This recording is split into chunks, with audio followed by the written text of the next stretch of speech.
할렐루야. 아침 7시에 찾아가는 하나님의 말씀 서주호 목사입니다. 오늘부터 야고보서의 말씀을 통하여서 은혜를 나누고자 합니다. 야고보서 1장 1절에서 4절까지 말씀이 오늘 허락하신 하나님의 말씀입니다. 제가 여러분에게 읽어드리도록 하겠습니다. 하나님과 주 예수 그리스도의 종 야고보는 흩어져 있는 12지파에게 문안하노라. 그러니까 야고보서를 누가 썼습니까?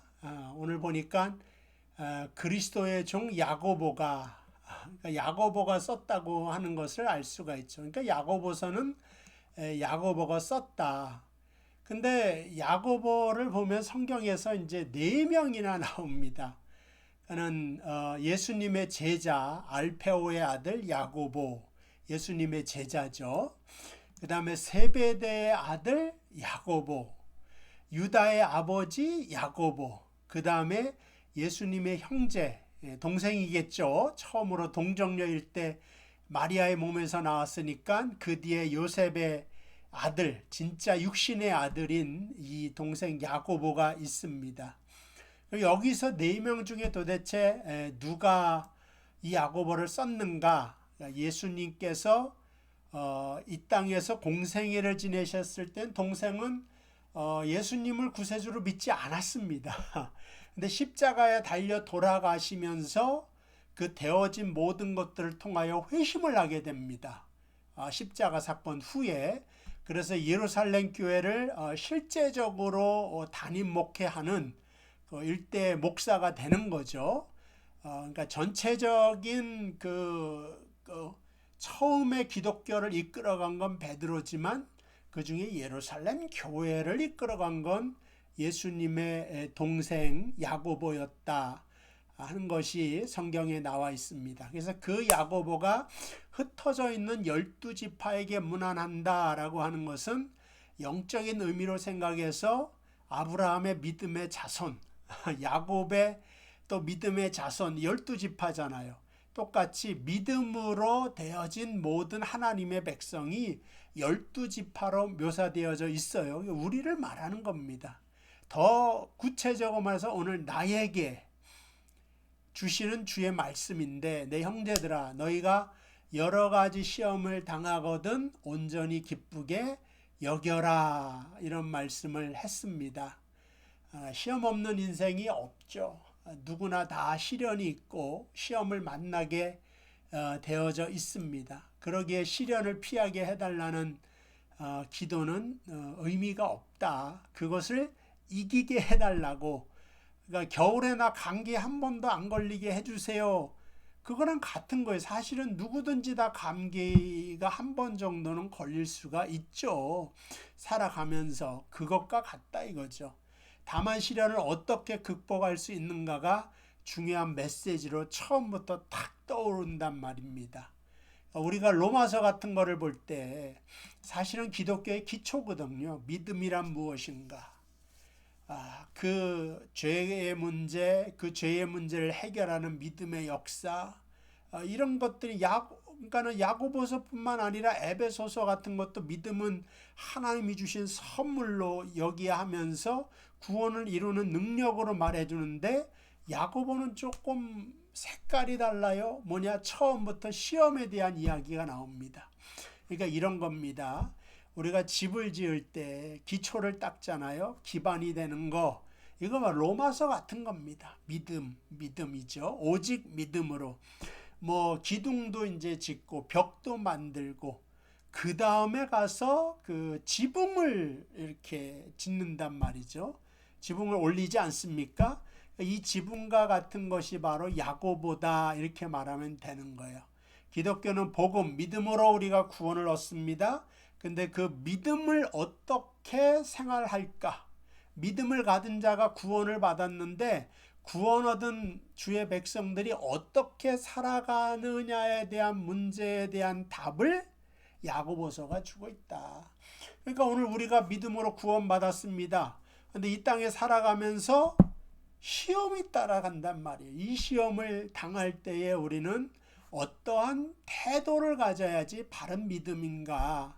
그게 바로 2절에 여러 가지 시험을 당하거든 이 만날 것임에 틀림이 없다. 온전히 기쁘게 여겨라 하는 것입니다.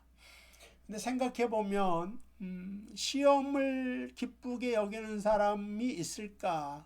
저부터도 시험 안 당하고 싶고 시험 당하면 좀 글쎄요. 하나님 이게 왜 그러십니까?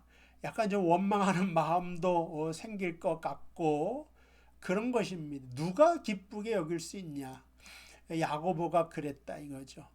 그러니까 초대 로마나 유대의 지도자들이 예수님의 동생이 예루살렘 교회를 이끌어 가는데 이 사람이 돌았으면 예수님의 진짜 동생이 돌았으면 그리고 복음서에 보면은 가족들이 예수님 미쳤다 그래서 데리러 오러 막 그러잖아요. 그러니까 예전에 그 시각을 야고보가 갖게 되면 기독교는 와야 된다.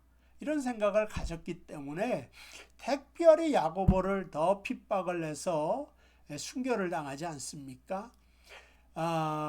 그러니까는 야고보에게는 그 믿음의 시련과 핍박이 엄청나게 많았다 하는 그런 생각도 듭니다.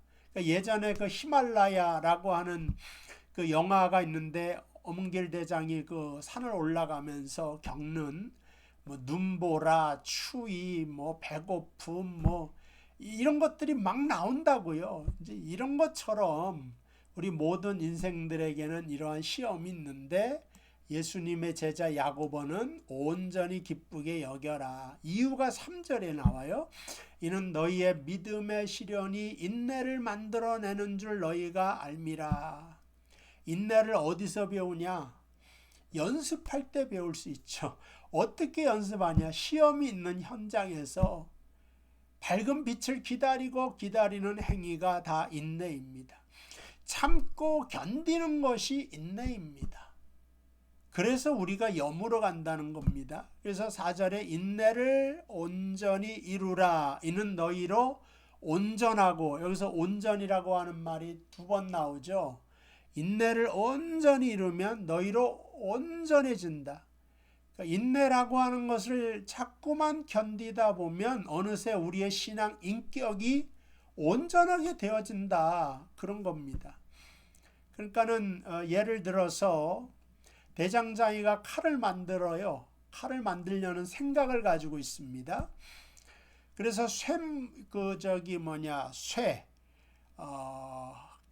철이 있는 흙이나 뭐 바위를 다 녹이지 않습니까? 이 돌멩이 같은 거를 다 녹이면은 쇠가 이렇게 녹아서 쪼르륵 이렇게 모아지면 그걸 가져다가 망치로 때리지 않습니까? 대장장이가. 그럼 계속 두들겨요. 그럼 이 새가 맞다가 찬물에 들어가서 식혀졌다가 또 달구어져서 또 맞다가 이게 다 뭐예요? 인내하다 보면 어떻게 돼요? 나중에 정말 명검이 만들어져 나온단 말입니다.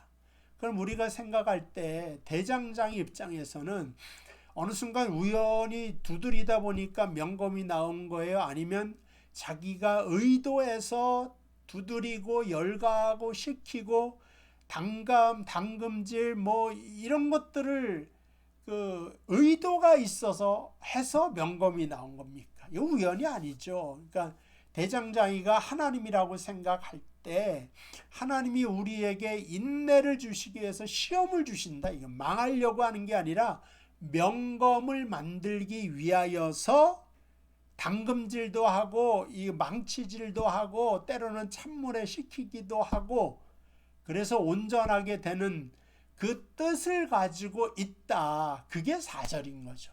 그래서 인내를 온전히 이루라.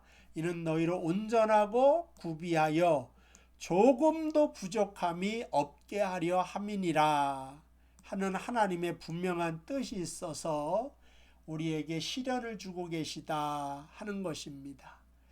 지금도 걱정과 근심 속에 인내하는 사람들이 있습니다.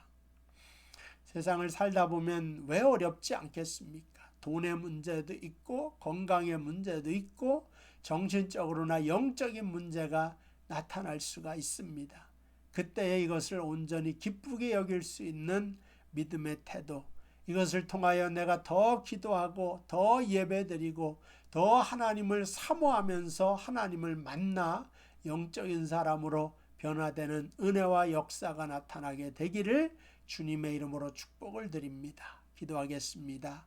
하나님 아버지, 여러 가지 시험을 우리가 만나지만 그 속에서 원망하고 불평하는 것이 아니라 그 시험을 통하여 인내를 이루고 인내가 더 인내를 만들어내며 우리를 온전하고 구비하여 조금도 부족함이 없게 하는, 그리하여 우리가 정말 하나님 보시기에 복되고 아름다운 존재들로 다시 태어나는 역사가 나타나게 하여 주시옵소서. 감사하며 예수님의 이름으로 기도하옵나이다. 아멘. 자, 화요일 날 아침에 뵙고요. 또 오늘 저녁 예배, 주일 예배 때 또 배웠으면 좋겠습니다. 기도하러 오시기 바랍니다. 고맙습니다.